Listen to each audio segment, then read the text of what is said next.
Alright guys, what we got here is a Chrysler transmission. This is the A518. There's this torque converter.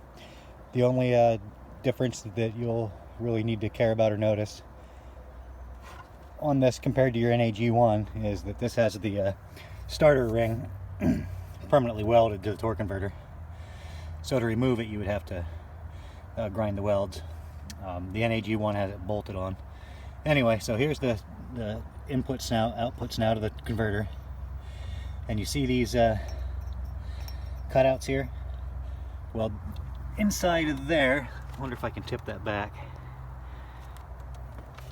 You can see, maybe you can't see, but there are two tangs that engage with that slot, and for it to fully seat back in there, it has to seat on down into these, and what this does is it drives the pump, and that's the pump assembly right there behind that plate.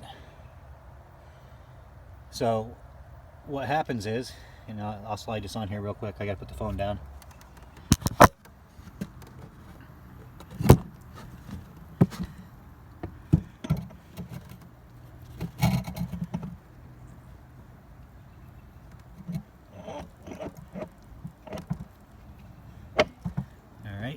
Hear it slam into place there, and it looks like it's on, and when you look down over it, the entire torque converter is inside the bell, just the bolt sticking out that would go to your flex plate.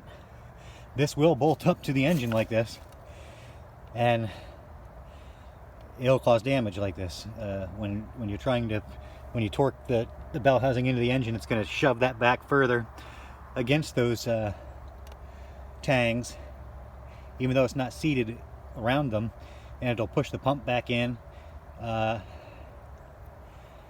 It'll do a lot of damage, just put it that way. And you might get away with driving the car for several months, a year, as long as you're not too hard on it and it's not long drives. But it will eventually burn out the pump, and it will chew the splines off the input shafts on the transmission there.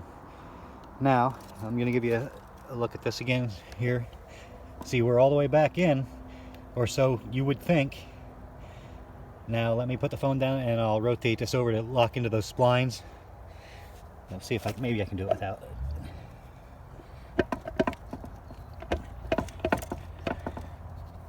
Yeah, let me put the phone down and do it. All right.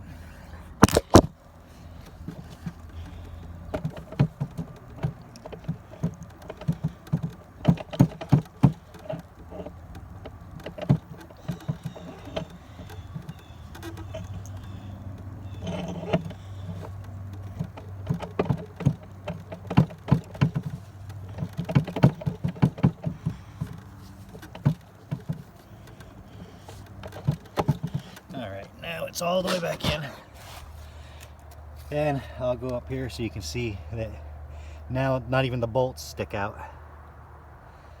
All right, now it's seated properly. So yeah, what happened to his was completely the fault of the installer. Whoever put the converter on didn't put it on and line up the fluid pump tangs, and you see the results of that. So